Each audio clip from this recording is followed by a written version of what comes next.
सद सोनित घोरों, बाली को बालक जो तुलसी, दसहु मुख के रन में रद तोरो, दसहु मुख के रन में रद तो,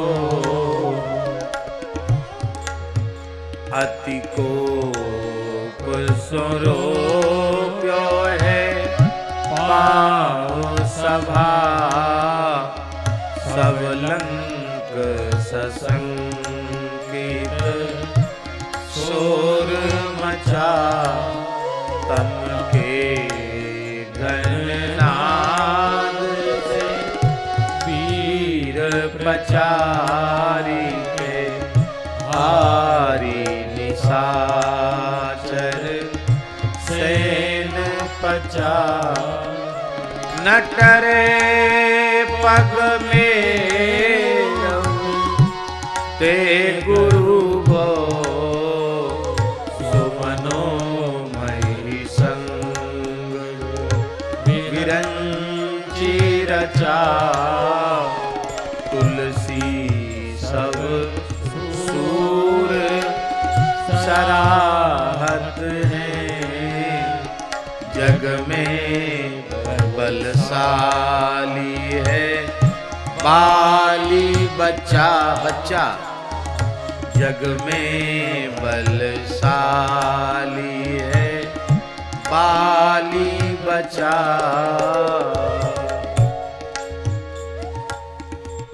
रोप्य पाँव पैज के बिचारी रघुबीर बल, लागे भट सिमेटना कुटस कतु है, तजो धीर धरनी धरनी धर धस कत, धरा धरो धीर भार सही न सकतु, हाँ धरा धर धीर भार सही न सकतु है। महाबली बाली को दवत दलकत भूमि, तुलसी उछरी सिंधु मेरु मस्कतु है, कमठ कठिन पीठी घटा परो मंदर को, आयो सोई काम पे करे जो कस कर, आयो सोई काम पे करे जो कस कर। सीताराम सीताराम सीताराम सीताराम सीताराम सीताराम सीताराम सीताराम सीताराम सीताराम सीताराम सीताराम सीताराम सीताराम सीताराम। जय जय श्री सीताराम। आज यहीं तक कवितावली। अब 10 जनवरी से तीर्थराज प्रयाग में आगे की कथा और कवितावली की चर्चा होगी, जो मानस जी का क्रमशः प्रवचन का क्रम पिछले चातुर्मास से पिछले चातुर्मास में श्री मलुक पीठ में आरंभ हुआ था। वहाँ 3 महीने में बालकांड संपन्न हुआ। इसके बाद श्री मनोरमा गोलोक महातीर्थ नंदगांव में जो पिछली वर्ष गो करुणा चातुर्मास महोत्सव हुआ, उसमें भरत चरित्र तक, अयोध्या कांड तक आरंभ किया गया, पूर्ण किया गया था। कथा के क्रम को। अब तीर्थराज प्रयाग कुंभ से अरण्य कांड से कथा आरंभ होगी। 1 महीने अरण्य कांड की कथा का श्रवण हम लोग वहाँ तीर्थराज प्रयाग की कृपा से करेंगे।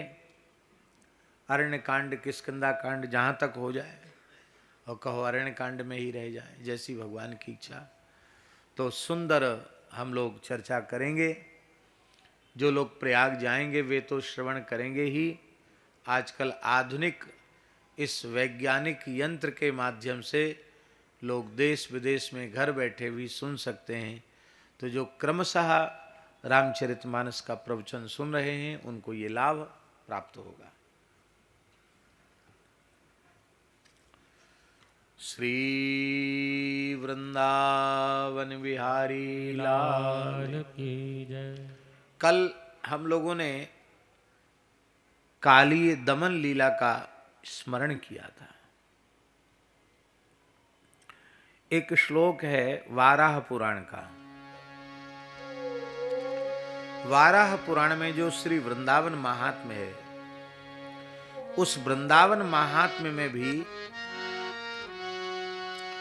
कल जिस कदम्ब वृक्ष की हमने चर्चा की कि गरुड़ जी ने अमृत का कलश उस पर थोड़ी देर के लिए स्थापित किया था और अमृत के बिंदु उस पर छलके, इसलिए उस पर काली के विष का प्रभाव नहीं हुआ। दूसरी एक बात और थी, ब्रह्मा जी ने काली को वर दिया था, तेरे विष का प्रभाव तेरी राशि के जो प्राणी होंगे उन पर नहीं होगा। तो कालिंदी यमुना जी के ऊपर भी नहीं था, जल पे तो था और यमुना जी में उसका विष का प्रभाव नहीं था। और कदम्ब भी ककार से ही उसका नाम है, उसकी भी वही राशि है, जो कालिय की वही कालिंदी की और वही कदम्ब की। इसलिए भी ब्रह्मा जी के वर के प्रभाव से वो हरा भरा रहा। एक और भाव है कि वस्तुतः वृक्ष तो सूख गया था विष के प्रभाव से, पर जब यमुना जी का विषैला जल गायों ने, ग्वाल बालों ने पिया और वे मृत हो गए, उनकी मृत्यु हो गई, तो भगवान ने अपने कृपामृत की दृष्टि से, कृपा भरी दृष्टि से उन सबको पुनः जीवित किया। तो जब कृपा दृष्टि से सबकी ओर देखा तो उस विष के प्रभाव से जले हुए कदम्ब की ओर भी ठाकुर जी की दृष्टि पड़ गई और वह अमृतस्राव अमृतस्यंदनी जो भगवान की दयार्द्र करुणार्द्र दृष्टि है, उस दृष्टि के पड़ते ही वो विष के प्रभाव से दग्ध कदम्ब भी हरा भरा हो गया। ये भाव हुई। वाराह पुराण में तो लिखा है कि वृंदावन जाने के बाद काली दह में जरूर जाए और काली दह में जाकर के उस कदम्ब का दर्शन करना चाहिए। आज भी वही कदम्ब है जिस पर चढ़कर भगवान यमुना जी में कूदे थे, आज भी है।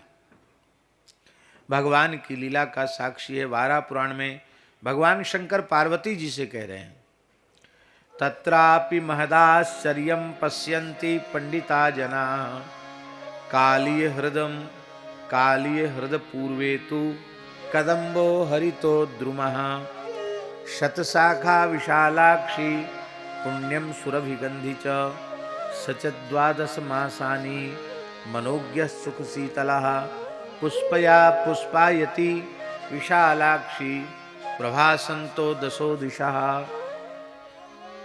वाराह पुराण में भगवान यज्ञ वाराह भूदेवी से कह रहे हैं कि विद्वान पुरुष उस कदम्ब वृक्ष का दर्शन करते हैं जिस पर चढ़कर भगवान ने यमुना जी में छलांग लगाई थी। वो हरा भरा कदम्ब का विशाल वृक्ष, उसकी 100 शाखाएं हैं, उसकी सुगंध बड़ी दिव्य है और 12 महीनों में उसमें कभी पतझड़ नहीं होता। वो सदा सुखद और शीतल बना रहता है। पुष्प भी कई बार बिना ऋतु के ही पुष्प उसमें लग जाते हैं। अपने प्रभाव से, अपनी सुरभि से, अपनी आभा से वह 10 दिशाओं को प्रकाशित करने वाला है। ऐसा वह कदम्ब का दिव्य वृक्ष है। अभी बहुत पुरानी बात नहीं है। इसी काली दह में उस कदम्ब वृक्ष के आसपास ही एक छोटी सी कोठरी थी, उसमें एक अवधूत संत रहते थे।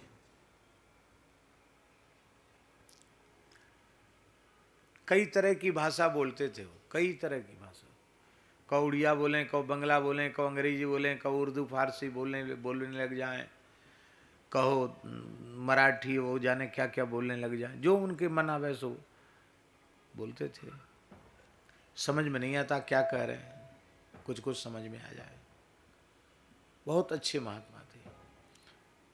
धूल मिट्टी ब्रजरज उससे उनका शरीर सना हुआ रहता था। शायद स्नान वगैरह भी नहीं करते थे। ऐसे ही पानी बरस जाए और भीग जाए तो बात अलग है, वैसे प्रयत्न पूर्वक नहाते वगैरह नहीं थे। उनकी कोठरी में कचड़ा इकट्ठा रहता। कचड़ा हमारी दृष्टि में कचड़ा, पर उनकी दृष्टि में कचड़ा नहीं था, क्योंकि घूमते फिरते कोई भगवान का टूटा फटा चित्र मिल जाए तो लाके कोठरी में रख देते। कोई रामचरितमानस, गीता, भागवत का कोई फटा हुआ पृष्ठ मिल जाए, कागज मिल जाए, अथवा भगवान नाम लिखा हुआ कोई कागज मिल जाए, संत का कोई चित्र मिल जाए पड़ा हुआ, तो उसको उठा के कोठरी में रख देते। वो इकट्ठा हो जाता था अंबार। शरीर से उनके दिव्य सुगंध आती थी। बड़ी बड़ी जटाएं थीं। सिद्ध पुरुष थे, दिव्य पुरुष थे। एक महापुरुष के द्वारा हमें उनका परिचय प्राप्त हुआ, तो हम उनका दर्शन करने गए, परिक्रमा करते हुए वृंदावन की। तो हमारे साथ जो लोग थे मलुक पीठ के संत, वो सब कहने लगे कि वैसी देर से निकले, कार्तिक का महीना था, वैसी देर से परिक्रमा में निकले हैं, और आपके साथ तो 2 घंटा की परिक्रमा 4 घंटे में होती है। इस महात्मा के पास जाना, उस महात्मा के पास जाना। अरे भाई 10 बज गया रात का, अब सीधे चलो। पर मैं कहा नहीं नहीं भाई, उन महात्मा का दर्शन तो करना है। तो गए। महात्मा कोठरी में बैठे थे। हमने प्रणाम किया। उड़िया भाषा बोलने लग गए। उनकी इच्छा थी कब कौन भाषा बोले। हम बैठे रहे। फिर हमने कहा महाराज जी कृपा करें, कोई एक वाक्य ऐसा बोलें जो हमारी समझ में आवे। आप क्या बोल रहे हैं, हमारी समझ में नहीं आ रहा, कुछ उपदेश दें। तब हिंदी में बोले वो महात्मा, बोले देखो, जैसी श्रद्धा लेकर आना चाहिए वैसी श्रद्धा लेकर आप नहीं आए हो। दूसरे के कहने से आए हो, और तुम्हारे साथ वाले संत मन ही मन खींच रहे हैं कि अरे क्या ये शाम लेट हो जाता है, देर हो जाती है, आपके साथ परिक्रमा में विलंब होता है। तो इनका सत्संग का मन नहीं है जो तुम्हारे साथ में है, और तुम भी किसी की प्रेरणा से आए हो, अपनी इच्छा से आए नहीं हो। इसलिए आज हम कुछ नहीं बोलेगा। जिस दिन सब काम छोड़कर इस भाव से आओगे कि हमको केवल उनके पास जाकर सत्संग करना है, तो हम बोलेंगे आपसे कुछ। एक दिन हम यही संकल्प लेकर गए उन संत के पास, दिन में गए, तो फिर लगभग 1 घंटे सत्संग किया उन्होंने। ऐसी ऐसी रहस्यपूर्ण वृंदावन की बातें बताई जो मंच से उजागर नहीं की जा सकती। उन्होंने भी यही बात कही कि ये कदम्ब वही कदम्ब है जिसके ऊपर चढ़कर श्री कृष्ण यमुना जी में कूदे थे। ये वही कदम्ब है, ये वही कदम्ब है जिस पर गरुड़ जी अमृत का कलश लेकर बैठे थे। ये वही कदम्ब है जिसके नीचे श्री श्री राधा रानी, श्री श्री श्याम सुंदर ऐसे बोलते थे, नित्य आते हैं। इसके नीचे थोड़ी देर बैठकर विश्राम करते हैं। हम अपनी इन्हीं आंखों से रोज उनको देखते हैं।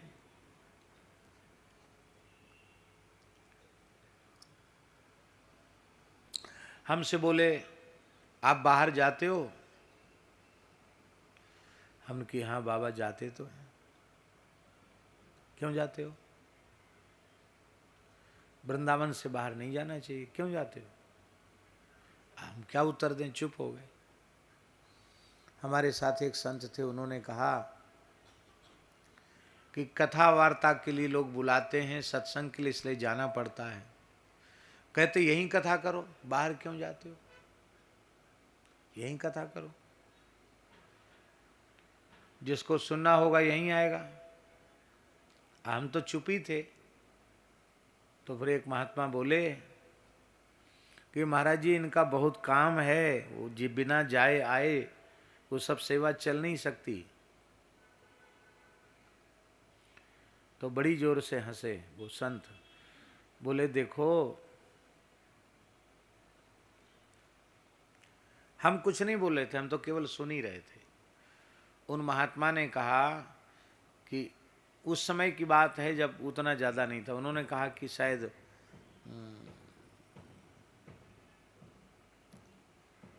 2-3 लाख रुपए, सब संस्थाओं को देखा जाए तो 2-3 लाख रुपए दिन का खर्च निकलेगा। संभवतः रसिक माधवदास जी ने कहा। तो वो हंसकर बोले राधा रानी के दरबार में वो 3 लाख 3 पैसा भी नहीं है? आप एक जगह बैठ जाओगे, 3 लाख नहीं 3 कोटि चाहोगे, 3 कोटि की सेवा में आवश्यक तो वो भी पूरा हो जाएगा। क्यों जाते आते हो? इसी बात पे पीछे पड़ गए। फिर हमने उनको कहा कि महाराज जी भगवान की ब्रज के बाहर भी स्थान है और सेवा है, वहाँ जाना पड़ता है। ठाकुर जी के उत्सव महोत्सव हैं, गुरुजनों की सेवा है, कभी पथमेड़ा भी जाना पड़ता है। तो अभी ऐसा नियम नहीं है कि बाहर नहीं जाएं। अच्छा तो ठीक है, तो ठीक है, अच्छा तो ठीक है। तो हमारे पास फिर कब आओगे? हमने कि जब आप विचार करोगे तभी हम आ जाएंगे आपके पास। अच्छा तो हम आपके पास आएगा। एक ब्रजवासी को बोला इसका पता लिख लो। ब्रजवासी बोले बाबा बाबरो सो तो तू खुद ही है, पतो लिख के कहा करेगो, तू आवे नहीं जावे नहीं। 50 साल तो मोह गए तो देखते भैया, बड़ा बूढ़ो ब्रजवासी था। 50 वर्ष तो मोह गए देखते भाई, तू कहूँ ना गए हो, तू कहाँ जावेगो? नहीं इसका पता लिखो। तो पता लिखा। हमसे बोले तीसरे दिन हम तुम्हारे पास पहुंच जाएंगे। पता हमने लिख लिया है, तीसरे दिन तुम्हारे पास पहुंच जाएंगे, अब फिर वहीं रहेंगे, वहां से फिर कहीं नहीं जाएंगे। तो उस समय मलुक पीठ में निर्माण नहीं था। तो हमने कि बाबा पुराना मंदिर है, टीन सेट पड़ा हुआ है, बाहर एक पेड़ है, खिन्नी का पेड़ है, बाबा मलुकदास जी की समाधि, वहाँ कुछ निर्माण नहीं है, आप कहाँ रहे? बस पेड़ है ना, वहीं रह जाएगा, वहीं रह जाएगा, हमको कोई कमरा का जरूरत नहीं है, हम वहीं रह जाएगा। ठीक है, कृपा पूर्वक पधारो महाराज। तीसरे दिन हम प्रतीक्षा करते रहे कि वो बाबा कह दिए तो आएंगे जरूर। शाम को पता चला कि आज सवेरे ही बाबा ने बैठे बैठे ध्यान पूर्वक देह त्याग कर दिया और ब्रजवासी उनके शरीर को जल समाधि दिया। मैंने पूज्य गुरुदेव भक्तमाली जी से कहा महाराज जी बाबा ने कहा था तीसरे दिन कहे हम आ जाएंगे और दोपहर तक तो आ ही जाएंगे, सवेरे शरीर छोड़ दिया। महाराज जी बोले सिद्ध पुरुष हैं, वो आ गए हैं और अब मलुक पीठ में ही रहेंगे, कहीं बाहर नहीं जाएंगे। तब उनका उत्सव भी हमने मनाया और उनका भंडारा भी मलुक पीठ में किया। तो ये बात हम इसलिए कह रहे हैं कि जो पुराणों में बातें लिखी हैं वो सिद्ध संतों के अनुभव की भी बातें हैं। तो ये कदम्ब वृक्ष के बारे में वाराह पुराण में स्पष्ट उल्लेख है और इसीलिए भगवान ने इस कदम्ब को अपने चरण स्पर्श से धन्य किया। बोलो भक्तवत्सल भगवान की जय। आप सब श्रवण कर चुके हैं कि तम नर्तुमुद्यतमवेक्ष तदा तदीय गंधर्व सिद्ध सुरचारण देव बद्ध्वा प्रीत्या मृदंग पणवानक वाद्य गीत पुष्पोपहार नुतिभिः सहसोपसेदु। भगवान श्री कृष्ण जब काली के फणों पर नृत्य करने लगे तो तदा तदीय, उस समय तदीय माने भगवदीय, भगवान के। भगवान के कौन नहीं है? ब्रह्मा जी भी भगवान के 12 महाभागवतों में प्रथम भागवत हैं। शिव जी भी 12 महाभागवतों में प्रथम भागवत हैं। नारद जी भी 12 महाभागवतों में महाभागवत हैं।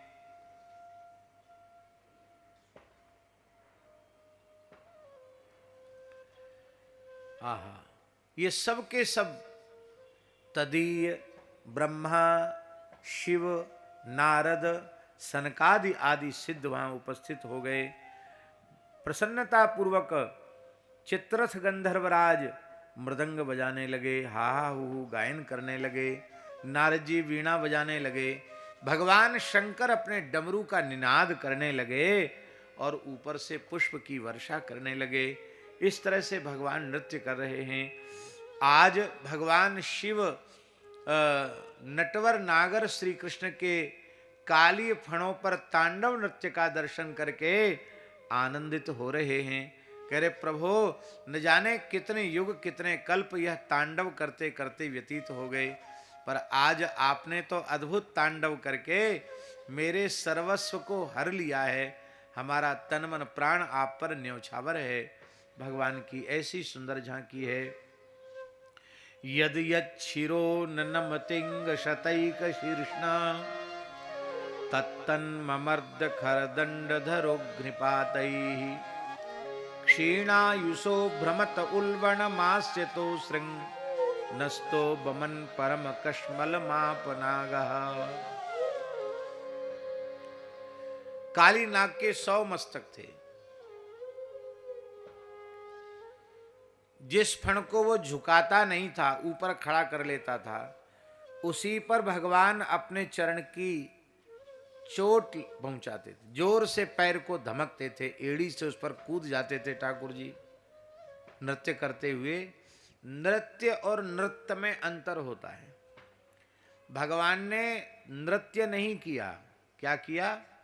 नृत्य। नृत्य किसको कहते हैं और नृत्य किसको कहते हैं?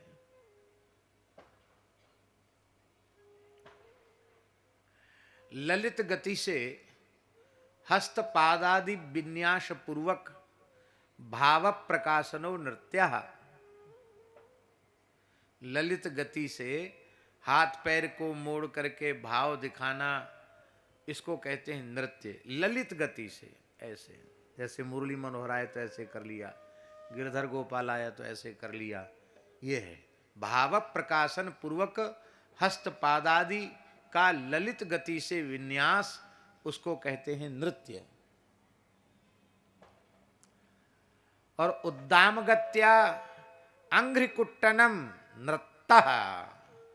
उद्दाम गति से पटक पटक करके पैर धमक धमक करके नाचना, ये नृत्य नहीं है, ये नृत्य। और ये नृत्य करते हैं भगवान शंकर। उस नृत्य का नाम है तांडव। तांडव नृत्य नहीं है, तांडव नृत्य। पर भाषा का बोध न होने से लोग यही कहते, तांडव नृत्य बोलते हैं। नृत्य नहीं है तांडव, तांडव नृत्य है। क्या कहा पुष्पदंताचार्य ने? मही पादाघातात् ब्रजति सहसा संशय पदम पदम विष्णोर्भ्राम्यत भुज परिघ रुग्ण ग्रह गणम। भगवान अपने पैर को पटकते हैं जब शंकर जी, तो मही पादाघातात् ये धरती उनके चरण के आघात से ब्रजति सहसा संशय पदम, वो सोचती है भगवान मुझे मेरा प्रलय तो नहीं करना चाहते, मेरा नाश तो नहीं करना चाहते हैं। संसित हो जाती है पृथ्वी। भगवान शिव भुजाएं घुमाते हैं, उनकी जटा मंडल खुल जाता है, वो घूमती हैं, तो आकाश के ग्रह नक्षत्र तारे देवताओं के लोग उनकी जटाओं से ताड़ित होकर के इधर उधर भटकने लग जाते हैं अनंत आकाश में। ऐसा भगवान शंकर का वो नृत्य है। रावण ने भी कहा धगत धगत धगत ज्वलल ललाट पट्ट पावके किशोर चंद्र शेखरे रति प्रतिक्षणम मम।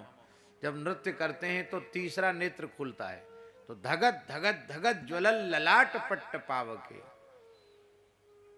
ललाट के मध्य जो तीसरा नेत्र धक धक धक धक जिससे ज्वाला निकलती है, ऐसे भगवान शिव का वह दिव्य रूप है।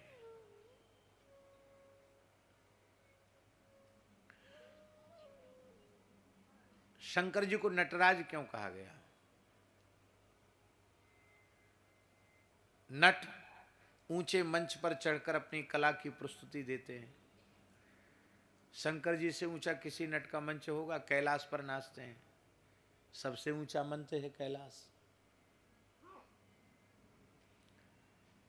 दूसरे नट नाचने के लिए बढ़िया कपड़ा पहनेंगे, ये नीचे तो व्याघ्र चर्म लपेट लेते हैं और ऊपर गज चर्म ओढ़ लेते हैं, गज चर्म का दुशाला ओढ़ लेते हैं, व्याघ्र चर्म कमर में लपेट लेते हैं। दूसरे नट अपनी कमर में कौंधनी बांधते हैं और ये तो बेल्ट बांध लेते हैं, नाग का ही, सर्प का ही, सर्प की ही कौंधनी धारण कर लेते हैं। दूसरे नट अपने शरीर को तरह तरह के मलहम लगा करके, क्या कहते हैं वो श्रृंगार वाले हैं, मेकअप वाले, तरह तरह के पाउडर और तरह तरह की मलहम लगा के अपने शरीर को सजा धजा लेते हैं। आजकल तो बहुत चल गया है। वृद्धा माताएं भी शादी में जाती हैं तो वो ऐसा रसायन मुंह पे लगा लगा के, और सुनते हैं भगवान जाने सही है कि गलत, ऐसे खाल पकड़ के खींचते भी हैं, खींच खींच करके एकदम बुढ़िया भी गुड़िया बन के जाती है शादी में। अरे भैया, अब मरघट प्रतीक्षा कर रहा है तुम्हारी, अब राम राम करो, माला लो, फिर भी उनको क्या कहें। ये संसार की स्थिति बड़ी विचित्र है, बड़ी विकट है। तो संसार के नट कुछ न कुछ मुंह पर लगाते हैं, आउडर पाउडर वगैरह कुछ न कुछ ट्यूब टायर लगाते हैं मुंह पर, लेकिन भगवान शिव चिता भस्मा लेपहा है, भस्म धारण करते हैं। दूसरे नट कड़े धारण करते हैं, ये बलई कृत बासुकी ही, बासुकी नांग का कड़ा पहन लेते हैं। दूसरे नट कुंडल धारण करते हैं, ये कातर बिच्छू उन्हीं के कुंडल लटका लेते हैं। दूसरे नट हार पहनते हैं, ये तो नागेंद्र हार आया है, शेष जी को ही, सहस्त्र फण वाले शेष जी को अपना कंठहार बना लेते हैं। नट कोई ना कोई कला दिखाता है, इनसे अच्छी कला कौन नट दिखाएगा। तीसरी आंख खोलते धक धक धक धक लपट निकलने लग जाती है। चंद्रमा को मुकुट के जैसा धारण करते हैं, और जब नृत्य करते हैं तो गंगा जी जटाओं से उच्छलित होती हैं, और चंद्रमा से जब गंगा जी का जल प्रतिबिंबित होता है तो ऐसा लगता है मानो असंख्य असंख्य नक्षत्र राशि भगवान शिव के जटाओं से गिर रही हो। चंद्रमा की कांति उस गंगा जी के जल पर पड़ती है और जल उछलता है नृत्य के समय, तो ऐसे लगता करोड़ों करोड़ों नक्षत्रों की राशि भगवान शिव की जटाओं से गिर रही हो। उस समय भगवान शिव के श्रीअंग की जो भस्म झड़ती है, शिव पुराण में लिखा, ब्रह्मादि देवता अत्यंत श्रद्धा पूर्वक उस भस्म को अपने ललाट पर धारण करते हैं। इसलिए शंकर जी के जैसा नट कोई दूसरा ब्रह्मांड में संभव नहीं है। इसलिए शंकर जी नटराज हैं, और सब हैं नट, और शंकर जी कौन है? नटराज।